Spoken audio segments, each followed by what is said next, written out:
ಅಜಿತ್ ದೋವಲ್ ಈ ಹೆಸರು ಕೇಳಿದ ತಕ್ಷಣ ಶತ್ರು ರಾಷ್ಟ್ರಗಳ ಎದೆಯಲ್ಲಿ ನಡುಕ ಹುಟ್ಟಿಸುತ್ತೆ.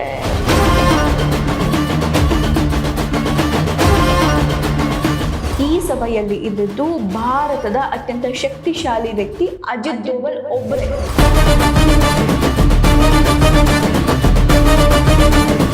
ಮೂಲಗಳ ಪ್ರಕಾರ ಭಾರತದ ಮೇಲೆ ದೊಡ್ಡ ದಾಳಿ ಆಗುವಂತಹ ವಿಚಾರ ಗುಪ್ತಚರ ಇಲಾಖೆಗೆ ಸಿಕ್ಕಂತಹ ಮಾಹಿತಿ ಇದೆ. ಪ್ರತಿ ಬಾರಿಯೂ ಕೂಡ ಭಾರತಕ್ಕೆ ಹೊರಗಿನಿಂದ ಶತ್ರುಗಳು ಬರ್ತಾರಲ್ಲ, ಅವರಿಂದ ಅಷ್ಟೇ ದಾಳಿ ಇರಲ್ಲ, ಭಾರತದ ಒಳಗೂ ಇರ್ತಾರಲ್ವಾ, ಆ ಶತ್ರುಗಳಿಂದ ಕೂಡ ದಾಳಿ ಇರುತ್ತೆ. ನೋಡಿ, ಭಾರತ ಅನ್ನೋದು ಒಂದು ದೋಣಿ ಇದ್ದಂಗೆ. ಆ ಒಂದು ದೋಣಿಯಲ್ಲಿ ಹಿಂದೂಗಳು ಒಂದ್ ಕಡೆ ಕೂತಿದ್ದಾರೆ, ಅಲ್ಲಿ ಒಂದು ತೂತನ್ನ ಮಾಡಿ ಹಾಕಿದ್ರೆ ಹಿಂದೂಗಳು ಮಾತ್ರ ಮುಳುಗ್ತಾರೆ ಅನ್ನೋದು ಬಹಳ ತಪ್ಪು ಕಲ್ಪನೆ. ನಮಸ್ತೆ ಆ್ಯಂಡ್ ವೆಲ್ಕಮ್ ಟು ಇನ್ಸೈಡ್ ರಾಶ್. ನಾನು ಭಾವನಾ ಆರ್ ಗೌಡ. ಒಂದು ಇಂಟ್ರೆಸ್ಟಿಂಗ್ ಡೆವಲಪ್ಮೆಂಟ್, ತುಂಬ ವಿಚಿತ್ರ ಅನಿಸುತ್ತೆ, ಹಾಗೆ ಆಶ್ಚರ್ಯ ಕೂಡ ಅನಿಸುತ್ತೆ. ಏನಪ್ಪ ಅಂದರೆ, ಒಂದಿಷ್ಟು ಜನ ಮುಸ್ಲಿಮರು ಪ್ರಧಾನಿ ನರೇಂದ್ರ ಮೋದಿಯವರ ಕಚೇರಿಗೆ ಬರ್ತಾರೆ. ಒಂದು ಸೀಕ್ರೆಟ್ ಮೀಟಿಂಗ್ ಕೂಡ ಆಗುತ್ತೆ. ಆ ಮೀಟಿಂಗಲ್ಲಿ ಜೇಮ್ಸ್ ಬಾಂಡ್ ಅಜಿತ್ ದೋವಲ್ ಕೂಡ ಇರ್ತಾರೆ. ಏನು ಈ ಮೀಟಿಂಗ್, ಏನಕ್ಕೋಸ್ಕರ ಈ ಮೀಟಿಂಗ್ ಅನ್ನೋದನ್ನ ಇವತ್ತು ಕಂಪ್ಲೀಟ್ ಡೀಟೇಲ್ ಆಗಿ ನಾನು ನಿಮಗೆ ತಿಳಿಸ್ತೀನಿ. ಕಡೆವರೆಗೂ ವಿಡಿಯೋನ ಮಿಸ್ ಮಾಡಿದೆ ನೋಡಿ. ಅಜಿತ್ ದೋವಲ್ ಈ ಹೆಸರು ಕೇಳಿದ ತಕ್ಷಣ ಶತ್ರು ರಾಷ್ಟ್ರಗಳ ಎದೆಯಲ್ಲಿ ನಡುಕ ಹುಟ್ಟಿಸುತ್ತೆ. ರೀಸೆಂಟ್ ಆಗಿ ಆಗ್ತಿರುವಂತಹ ಭಾರತದಲ್ಲಿ ನಡೀತಿರುವಂತಹ ಬೆಳವಣಿಗೆಯನ್ನು ಗಮನಿಸಿದ್ರೆ ಪಶ್ಚಿಮ ಬಂಗಾಳದಲ್ಲಿ ಚುನಾವಣೆಯ ಕಾವು ಏರ್ತಾ ಇದೆ. ಈ ಸಂದರ್ಭದಲ್ಲಿ ಅಜಿತ್ ದೋವಲ್ ಅವರು, ಅಂದರೆ ರಾಷ್ಟ್ರೀಯ ಭದ್ರತಾ ಸಲಹೆಗಾರ ಅಜಿತ್ ದೋವಲ್ ಅವರು ಇಂತಹ ಒಂದು ಸೀಕ್ರೆಟ್ ಸಭೆಯನ್ನು ನಡೆಸಿದ್ದಾರೆ. ಸುಮಾರು ಈ ಒಂದು ಮೀಟಿಂಗ್ 90 ನಿಮಿಷಗಳ ಕಾಲ ಆಗುತ್ತೆ.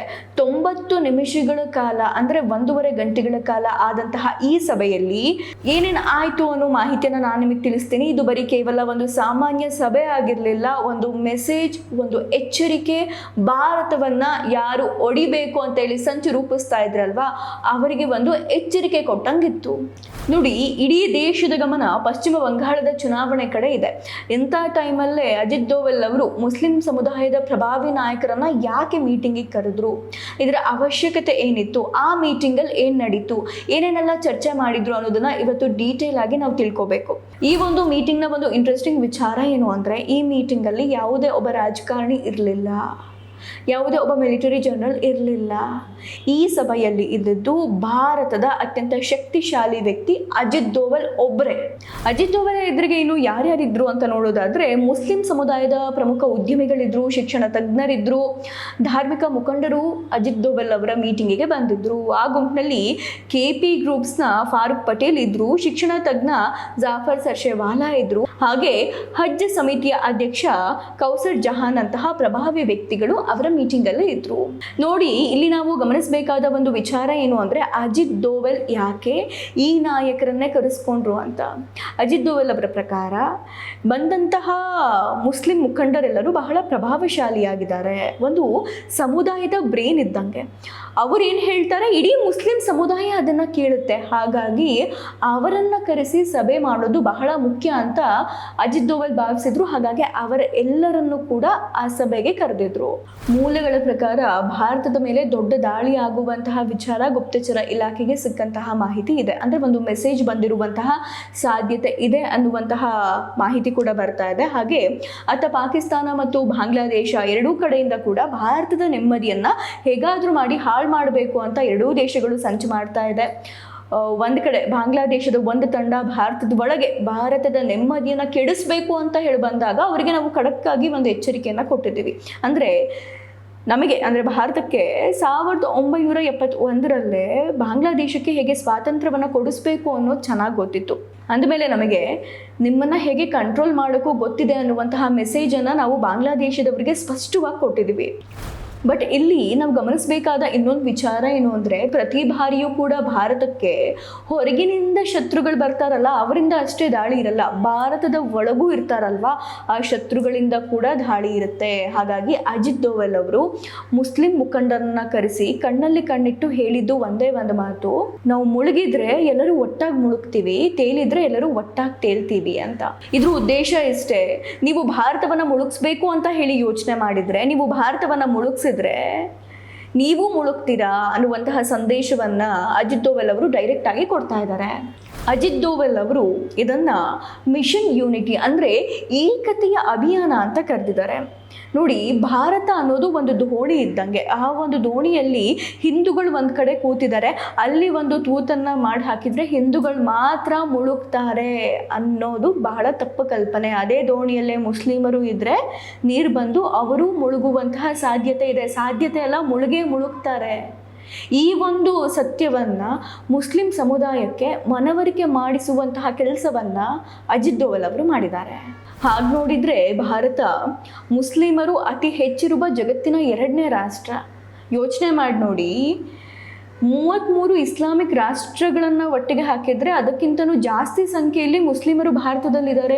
ಇಷ್ಟು ದೊಡ್ಡ ಜನಸಂಖ್ಯೆ ಹೊಂದಿರುವಂತಹ ದೇಶ ಅಭಿವೃದ್ಧಿ ಆಗಬೇಕು, ಸೂಪರ್ ಪವರ್ ಆಗಬೇಕಾದ್ರೆ ನಾವು ಎಲ್ಲರೂ ಒಂದಾಗಿರಬೇಕಾಗಿರೋದು, ಎಲ್ಲರೂ ದೇಶದ ಭದ್ರತೆಗೋಸ್ಕರ ಹೋರಾಡಬೇಕಾಗಿರೋದು ಪ್ರತಿಯೊಬ್ಬ ಭಾರತೀಯನ ಕರ್ತವ್ಯ. ಅಲ್ಲಿ ಹಿಂದೂ ಮುಸ್ಲಿಂ ಅನ್ನೋಂಥದ್ದು ಬರಲ್ಲ, ನಾವು ಭಾರತೀಯರು ಅನ್ನೋದು ಬರಬೇಕಾಗತ್ತೆ. ಹಾಗಾಗಿ ಯೂನಿಟಿಯಿಂದ ಇರಬೇಕು, ಭಾರತದ ಒಳಗೆ ಪಿತೂರಿಯನ್ನು ಮಾಡಬಾರ್ದು ಅನ್ನುವಂತಹ ಸಂದೇಶವನ್ನು ಅಜಿತ್ ದೋವಲ್ ಅವರು ಸ್ಪಷ್ಟವಾಗಿ ನೀಡ್ತಾ ಇದ್ದಾರೆ.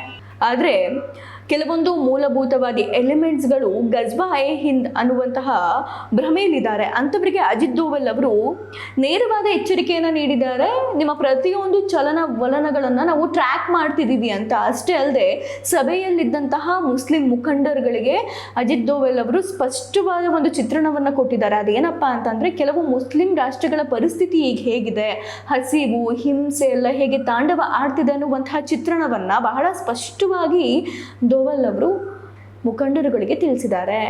ಹಾಗೆ ಪಾಕಿಸ್ತಾನ ಕೂಡ ಭಾರತದ ಮುಸ್ಲಿಮರನ್ನು ಬಳಸ್ಕೊಂಡು ಹೇಗೆ ಸಿವಿಲ್ ವಾರ್ ನಡೆಸೋಕೆ ಟ್ರೈ ಮಾಡ್ತಿದೆ ಅಲ್ವಾ, ಅದೆಲ್ಲ ನಡೆಯೋಕೆ ನಾವು ಬಿಡಲ್ಲ ಅನ್ನುವಂತಹ ವಾರ್ನಿಂಗ್ ಕೂಡ ಅಲ್ಲಿ ಕೊಟ್ಟಿದ್ದಾರೆ. ಇದೆಲ್ಲ ಒಂದು ಮೂಲಗಳ ಪ್ರಕಾರ ನಮಗೆ ಸಿಕ್ಕಂತಹ ಮಾಹಿತಿಗಳು.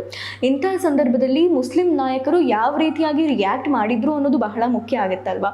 ದೋವಲ್ ಅವರೇನೋ ಅವರ ಇಚ್ಛೆಯನ್ನು ಭಾರತದ ಒಂದು ಹೇಗೆ ಸೆಕ್ಯೂರ್ ಆಗಿ ಇರಬೇಕು ಅನ್ನೋದನ್ನು ತಿಳಿಸಿದ್ರು. ಆದರೆ ಮುಸ್ಲಿಂ ಮುಖಂಡರ ಪ್ರತಿಕ್ರಿಯೆ ಹೇಗಿತ್ತು ಅನ್ನೋದು ಬಹಳ ಮುಖ್ಯ ಆಗುತ್ತೆ.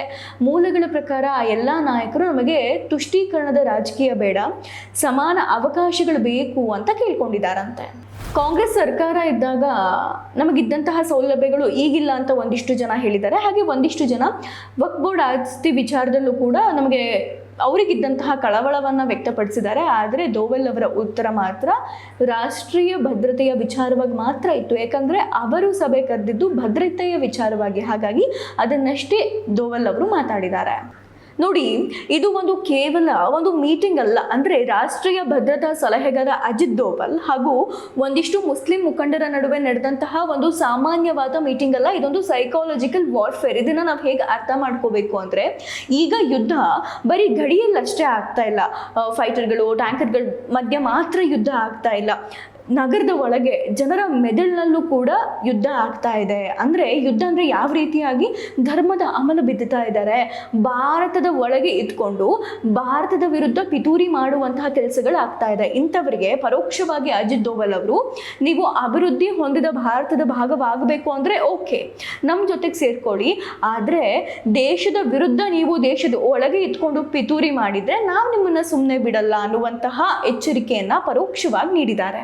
ಹಾಗೆ ಅಜಿತ್ ದೋವಲ್ ಅವರು, ನೀವು ಪಾಕಿಸ್ತಾನದ ಜೊತೆನೋ ಬಾಂಗ್ಲಾದೇಶದ ಜೊತೆನೋ ಸೇರಿಕೊಂಡು ಏನೇನು ಪ್ಲ್ಯಾನ್ ಮಾಡಿದ್ದೀರಾ ಅದು ನಮಗೆ ಚೆನ್ನಾಗಿ ಗೊತ್ತು. ಹಾಗೆ ವಿರೋಧ ಪಕ್ಷದ ಜೊತೆ ಸೇರಿಕೊಂಡು ಭಾರತದ ವಿರುದ್ಧ ಏನು ಪ್ಲ್ಯಾನ್ ಮಾಡ್ತಾ ಇದ್ದೀರಾ ಅದು ನಮಗೆ ಚೆನ್ನಾಗಿ ಗೊತ್ತು. ಹಾಗಾಗಿ ದೇಶದ ಭದ್ರತೆ ನಮಗೆ ಬಹಳ ಮುಖ್ಯ ಅನ್ನುವಂತಹ ಮಾತನ್ನು ಡೈರೆಕ್ಟಾಗಿ ನೀಡಿ ಡೈರೆಕ್ಟ್ ಆದ ಒಂದು ಎಚ್ಚರಿಕೆಯನ್ನು ನೀಡಿದ್ದಾರೆ. ಇದು ಒಂದು ದೇಶಕ್ಕೆ ಬಹಳ ಮುಖ್ಯ ಆಗುತ್ತೆ.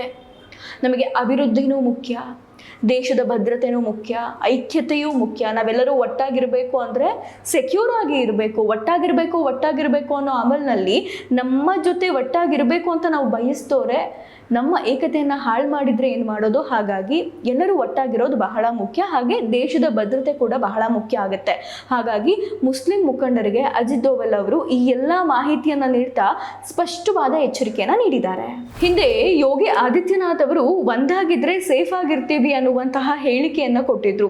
ಈಗ ಅಜಿತ್ ದೋವಲ್ ಅವರು ಮುಸ್ಲಿಮರಿಗೆ ನೀವು ಜೊತೆಗೆ ನಡೆದ್ರೆ ಮಾತ್ರ ನಿಮಗೆ ಉಳಿಗಾಲ ಅನ್ನುವಂತಹ ವಾರ್ನಿಂಗನ್ನು ಕೊಟ್ಟಿದ್ದಾರೆ. ಹೀಗೆ ಈ ಒಂದು ಮೀಟಿಂಗ್ ಯಾವ ಟೈಮಲ್ಲಿ ನಡೀತಾ ಇದೆ ಅನ್ನೋದನ್ನು ಕೂಡ ನಾವು ಅಬ್ಸರ್ವ್ ಮಾಡಬೇಕು. ಪಶ್ಚಿಮ ಬಂಗಾಳದ ಚುನಾವಣೆಯ ಮಧ್ಯದಲ್ಲಿ ಈ ಸಭೆ ನಡೆದಿರೋದು ಒಂದು ಆಕಸ್ಮಿಕ ಅಲ್ಲ, ರಾಜಕೀಯ ಗಿಮಿಕ್ ಕೂಡ ಅಲ್ಲ, ಬದಲಾಗಿ ಅತ್ಯಂತ ವ್ಯವಸ್ಥಿತವಾದ ಕಾರ್ಯಾಚರಣೆ ಅಂತಲೇ ನಾವು ಹೇಳ್ಬೋದು. ನೋಡಿ, ಫೈನಲಿ ಈ ಒಂದು ಮೀಟಿಂಗಲ್ಲಿ ಅಜಿತ್ ದೋವಲ್ ಅವರ ಮೆಸೇಜ್ ಬಹಳ ಸ್ಪಷ್ಟವಾಗಿತ್ತು. ಭಾರತ ಈಗ ಆರ್ಥಿಕವಾಗಿ ಬಹಳ ಅಭಿವೃದ್ಧಿ ಹೊಂದ್ತಾ ಇರುವಂತಹ ದೇಶ. ನಾವು ಚೈನಾ ಮತ್ತು ಅಮೆರಿಕಾದ ನಡುವೆ ನಾವು ಸ್ಪರ್ಧೆ ಮಾಡ್ತಾ ಇದ್ದೀವಿ, ಅದ್ರ ಜೊತೆಯಲ್ಲಿ ನಾವು ಸ್ಪರ್ಧೆ ಮಾಡ್ತಾ ಇದ್ದೀವಿ. ಇಂತಹ ಸಂದರ್ಭದಲ್ಲಿ ದೇಶದ ಒಳಗೆ ಆಂತರಿಕ ಗಲಭೆಯನ್ನು ಸೃಷ್ಟಿ ಮಾಡುವಂಥವರನ್ನು ನಾವು ಸುಮ್ಮನೆ ಬಿಡೋದಿಲ್ಲ. ಒಂದು ವೇಳೆ ನೀವು ದೇಶದ ಅಸ್ತಿತ್ವಕ್ಕೆ ನೀವು ಧಕ್ಕೆಯನ್ನು ತಂದರೆ ನಾವು ನಿಮ್ಮನ್ನು ನಾಶ ಮಾಡ್ತೀವಿ ಅನ್ನುವಂತಹ ಮೆಸೇಜನ್ನು ದೋವಲ್ ಅವರು ಪ್ರತಿಯೊಬ್ಬರಿಗೂ ಕೂಡ ಬಹಳ ಸ್ಪಷ್ಟವಾಗಿ ಕೊಟ್ಟಿದ್ದಾರೆ. ಈ ಮೂಲಕ ಅಜಿತ್ ದೋವಲ್ ಅವರು ಭಾರತದ ಆಂತರಿಕ ಭದ್ರತಾ ಸಲಹೆಗಾರರಾಗಿ ಒಂದು ಹೊಸ ಅಧ್ಯಾಯನೇ ಬರೆದಿದ್ದಾರೆ ಅಂತ ಹೇಳ್ಬೋದು. ಅಂದರೆ ನಾವು ಶಾಂತಿಯನ್ನು ಬಯಸ್ತೀವಿ, ಆದರೆ ನಮ್ಮ ಶಾಂತಿಯನ್ನು ಯಾರು ಹಾಳು ಮಾಡೋಕ್ಕೆ ಬರ್ತಾರೋ ಅವರನ್ನು ನಾಶ ಮಾಡ್ತೀವಿ ಅನ್ನುವಂತಹ ಮೆಸೇಜನ್ನು ಬಹಳ ಸ್ಪಷ್ಟವಾಗಿ ಮುಸ್ಲಿಂ ಮುಖಂಡರುಗಳಿಗೆ ನೀಡಿದ್ದಾರೆ. ಈ ಒಂದು ಮೆಸೇಜ್ ಅವರ ಸಮುದಾಯಕ್ಕೆ ಹೋಗಿ ಯಾವ ರೀತಿಯಾಗಿ ತಲುಪುತ್ತೆ, ಬದಲಾವಣೆ ಯಾವ ರೀತಿಯಾಗಿ ಆಗುತ್ತೆ ಅನ್ನೋದನ್ನು ಕಾದು ನೋಡಬೇಕಾಗಿದೆ. ಇದಾಗಿತ್ತು ಈ ಹೊತ್ತಿನ ವಿಶೇಷ. ಜೈ ಹಿಂದ್.